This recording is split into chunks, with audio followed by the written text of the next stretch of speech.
Hello everyone. This was a good week of chapters, with One Piece being very good and all of the other major chapters having a sort of hero's moment for all of the main characters. So, we're starting off with One Piece, chapter 1033, and this was a pretty great chapter with the long-awaited, expanded Zoro backstory. I thought it was good from that standpoint, as well as the ending standpoint, as we learn more about Zoro's past at the Academy, more than what was originally stated, from learning that most of the people who read One Piece kind of figured that Zoro's old mentor was clearly from Wano, as we learned more about Wano, and this chapter confirmed that his mentor's father was a legendary blacksmith who had escaped Wano 50 years ago that no one talks about, and that the saying he learned was from the old man, and that's why no one's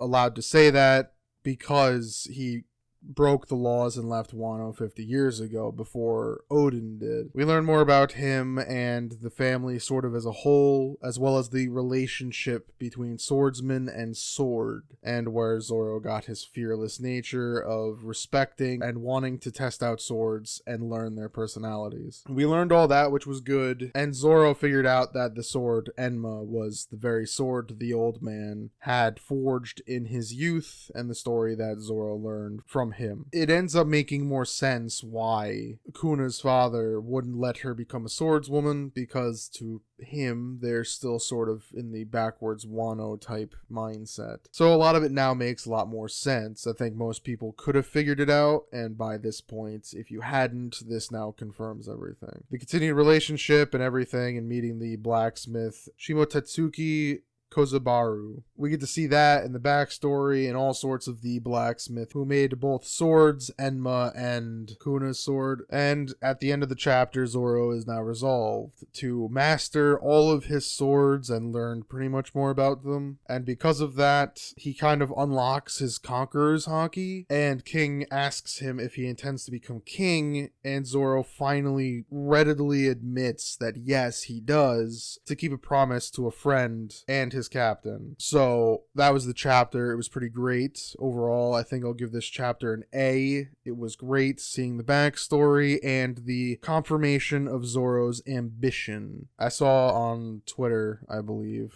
it was like the unofficial Shonen Jump account or another account that talks about One Piece. I can't remember which one. And they had said that in every reference to Kuna, Zoro says his friend or his best friend. And so at the end of the chapter, they sort of imply that the best friend bit at the end there is Kuna. And I believe it's both. As I just reread it, and he said he keeps the promise to his captain and his best friend. So he does mean both, as Luffy is his captain and Kuna is his best friend. I had initially thought he meant both Luffy and Kuna as the best friend, which he still could, seeing as how, again, he's known Luffy quite a while at this point, and he does have a big bond with Luffy, and so he does readily admit now that he wants to become king, meaning he is now going to have Conqueror's haki. Luffy's King of the Pirate bid. We now have the second member to have Conqueror's haki, just as Rayleigh had, and the third member of the Roger crew. So now all we have to wait for is Sanji to get Conqueror's haki, and it's all over. And then they're 100% ready to become the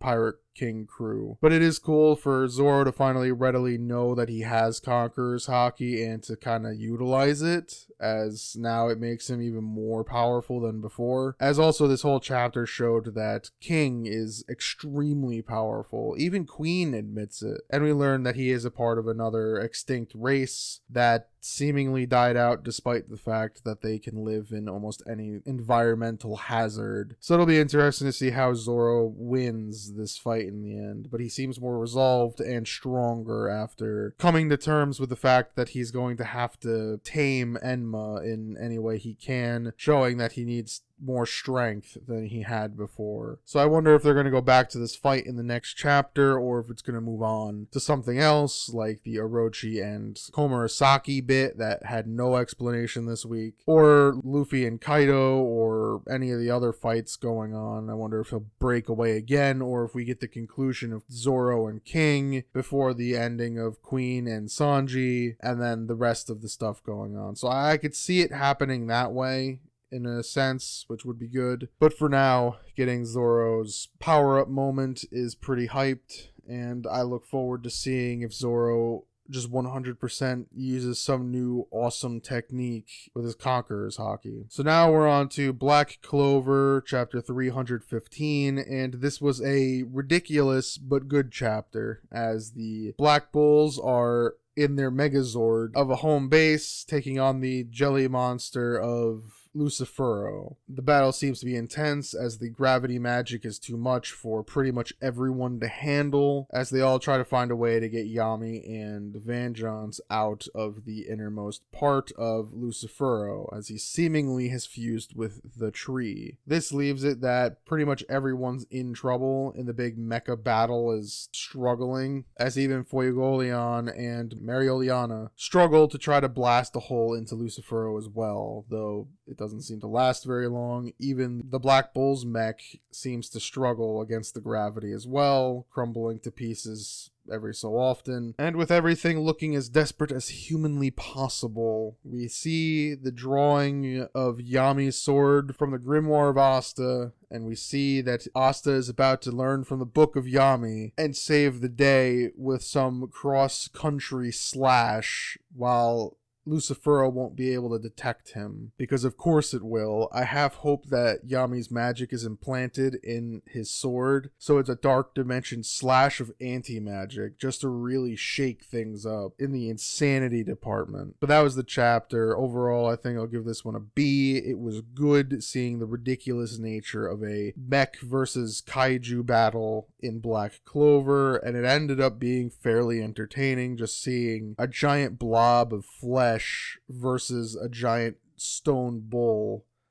I don't even know what I'm saying anymore. None of it makes any sense. And the fact that Asta is going to get the final blow to potentially save the day is extraordinarily interesting. Will he be able to actually pull it off? I'm not sure. I would assume yes, because at this point it is leaning heavily towards the good guys winning. And again, I'm assuming Black Clover continues to go for quite some time, unless things change. But as far as I am concerned, I can see a lot more story to be told. But who knows? Perhaps this is the pain arc of Black Clover, and anything more just doesn't make any sense, but we'll see. But Asta's potential dimensional slash and the complete teamwork of the Black Bulls to stall as much as humanly possible before Asta's attack was good teamwork as a whole, as this manga continues to do. Oh, Black Clover's on break next week, so we'll actually have to wait another week before we get to see the dimensional slash of Asta. So hopefully it'll be ridiculous and awesome at the same time. Now we're on to Undead Unluck chapter 89, and this was a good chapter showing the continued effect of Fuko's kindness to everyone, having it that Spring's core pops out of his body and tries to plead with Fuko to kill him, to stop this and stop him. However, Fuko seemingly plans to do so, but a bit more reluctantly, even kissing Spring on the forehead, showing that she does care very much for Spring, and Spring seemingly likes humans, and so would like to live, but no, he can't. So Spring returns back, and the goal is to meet Spring at a narrow gambling hall for the final game, as God fully takes over the final form of Spring. In this form, he's a towering monster and turns everything on the planet into cherry blossoms, even the buildings, leaving it that now Spring is a true monster, just like fall was, or winter, or summer was. Now they have to battle it the best they can, as it seems as though the game itself is now over, outside of the core, perhaps. And so Andy believes that their plan has to consist of getting Fuko into the core of Spring to try to stop him. Then Andy gives a good speech about how they're negators, and they negate the laws of reality, and so they might as well do that once more, more and use everyone's negation powers to negate the laws that Spring himself put forth and do the best they can to win and negate everything. So we'll get a big team up of the Union and Under to take down Spring. So overall, I think I'll give this one a B. It was good seeing the final form of Spring as well as the new objective to get Fuko into the core of Spring to try to save the smaller version of Spring. Not quite the monstrous form and not the one that's brainwashed. So it'll be interesting to see if they succeed in this mission, because the whole point is, or the basic plan that they have at this point is to have it that Rip ends up cutting Andy in half while Andy is in front of Spring. Thus, the collateral damage would go towards Spring, leaving it that he was accidentally hit and not targeted. Will this all work out or not? Who knows? There's a lot to this and a lot going on around this, so it'll be interesting to see who ends up deciding to work with Fuko and Andy and who decides to sit out this fight as a whole. So now we're on to Mashle, Magic and Muscles, chapter 87, and this was a good chapter showing off more of Dot's strength, which I hadn't even considered him having any strength, as well as his comedic chops, showing that he is both very funny and ridiculous, as well as surprisingly being very strong. I don't know what his ability is, if he saves up mana in his forehead, or if he's just very powerful but doesn't manifest a second line or something. I'm not sure, but he is stronger than I had given him credit for, even surviving a lot of Rose Quartz attacks, as Rose Quartz calls in another one of his teammates despite the fact that they were in another room. Lance also is able to get the key to him through shenanigans, and the opponent that Lance was fighting thought he got the upper hand before being handily defeated. So Lance will be arriving late back to the room, most likely. And again, the Dot and Rose Quartz fight was good. It was ridiculous, mind you, but it ended up being fairly interesting, seeing how Dot was trying to sacrifice himself to save his one friend, doing whatever he can to do that, as Mash is running around the void to try to find a way out of there. It'd be interesting to see if he succeeds or not, though I'm not sure that he will, just because in truth it is a void box and he shouldn't find an end to the void. But knowing Mash, he will find that end and burst right through the box like it was nothing, just in time to save Dot, because of course that's how that would happen, and that would be really funny. I don't know if I said this, but overall I think I'll give this chapter a B. It was good, it had ridiculous moments, and it had a good fight for Rose Quartz and for Dot to show off some power between both of them, and the overconfidence of Rose Quartz as a whole and the underdog nature of Dot. So I'm curious to see how that ends up continuing to go, if Dot continues the upper hand or if Rose Quartz completely dominates him before either Lance or Mash return to save him. Now we're on to Sakamoto Days, chapter 49, and this was a good chapter showing the conclusion of the battle between Apart and Sakamoto, showing that Sakamoto is getting more and more used to his bigger frame, even thinking it's a good thing that he is so big to use as much strength as he can to stop the tower from falling apart. However, this means he can't focus on Apart at the moment. However, lo and behold, the last old man assassin that was hunting down the criminals arrives, cuts off an enormous section of the tall Eiffel Tower-esque tower that they were all on, leaving it that it's crooked and that the tower that was cut in half before is now stable, because of course that's how it happened. With that obstacle out of the way, it leads it that Sakamoto can now take Apart completely seriously and with all of his might and power, and he does so, whipping Apart up and down the tower to the point where he's nearly dead. He fights him tooth and nail and beats him within an inch of his life before finally taking victory and dragging him out of the building, saying he wants to talk with Apart, and I'm curious to see how that conversation goes, whether Sakamoto imparts his own knowledge of killing and not killing people, or if Apart simply gets super upset by the whole thing and he leaves them for the assassins only for X to arrive to save Apart, and like I said for the third week in a row, has it that X is gathering up all the people who have been wronged by Sakamoto, leading to an entire Sakamoto killing group and whatever that would entail. But for now, this is the end of the serial killer killing spree saga, where all of the serial killers have now been taken care of, either killed or apprehended in a parts case. So I thought it was good. Overall, I think I'll give this chapter a B. It was good. I thought it was entertaining, ridiculous, as well as a good fight to have Sakamoto win pretty handily compared to most of the other fights he's had. Well, that's not true. This one he actually struggled a bit, but he won handily once he got his focus together and didn't try to thin down, leading me to believe that eventually he will continue to fight as his big self, but then end up being thin at one point when he really needs to, like a power-up. So I have no idea. But for an arc, for a saga, I thought this was all very good, and it provided unique challenges for power-up moments for all three of our main characters. Even Hazaki showed some real commitment, loyalty, and power with his loyalty to Sakamoto and training the two of them together. So that was all of the chapters. I thought they were all very good.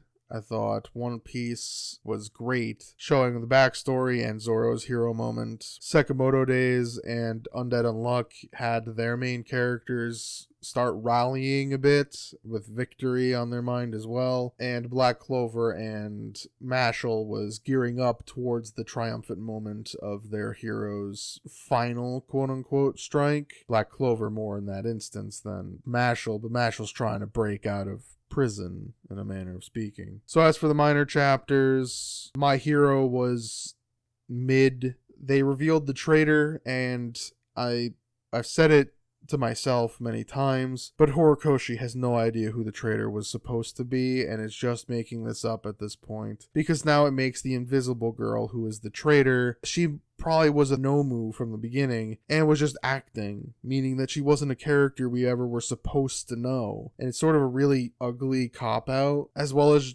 really boring. Once again, another bad decision made here in a sea of bad decisions in My Hero. If you want a good My Hero story, read Vigilantes. They make good decisions over there, and the story in the world itself is just as intriguing as the main series. It's just better written. Then we had Mission Yazakura Family, a cute nothing chapter. It was fun. It was fine. We got to learn more about the family and all of them having ridiculous hobbies that end up having it that they have too much stuff in storage. It was fun. It was cute. It was fine. You then had the elusive samurai, where we learned that, or the ambush from last week almost succeeded, but now the war is on in the central front as each side is reinforcing it, and our main character continues to want to help the front as much as they can, showing that he has a very good heart. Blue Box continues to be mid as well, showing more and more that it's just a romance story with a sprinkle of sport. So the sport is very much secondary to the romance plot, which I think makes the story a little bit more boring than if it was just a romance comedy like We Never Learn or Komi-san or any of those other ones that are very entertaining just for their ridiculousness and their comedy. Blue Box really doesn't have that. I think it's relying too much on the romance and not enough on the sporting element of the story. That might just be for me, because Shonen Jump tends to have a good rapport of having good sports shonen, and I was hoping this would be another one, but it's clearly not. It's clearly just a romance tale. Ashimon continues to be ridiculous and very entertaining. Hopefully this lasts quite a while, as the main character continues to be Saitama levels of ridiculous. And lastly, the pianist story, the piece times 6. The story continues its unique ways, and I would like to see this one survive quite a bit longer, simply because it feels like a Shonen Jump story, as well as a unique one at that. So I'm hoping this is the one unique one that survives for quite a while, just because it's not something you see every day, where the musicians take this really well done role of quote-unquote battle by having it that they envision new worlds through the music. I enjoy it quite a bit, and I'm looking forward to the next chapter. So that was all the chapters as a whole. Again, there were some good moments in pretty much all of them outside of my hero, but plenty of hero moments for just about everyone, as well as some ridiculous moments for a lot of others. So if you enjoyed this video, please leave a like, and as always, thank you for watching.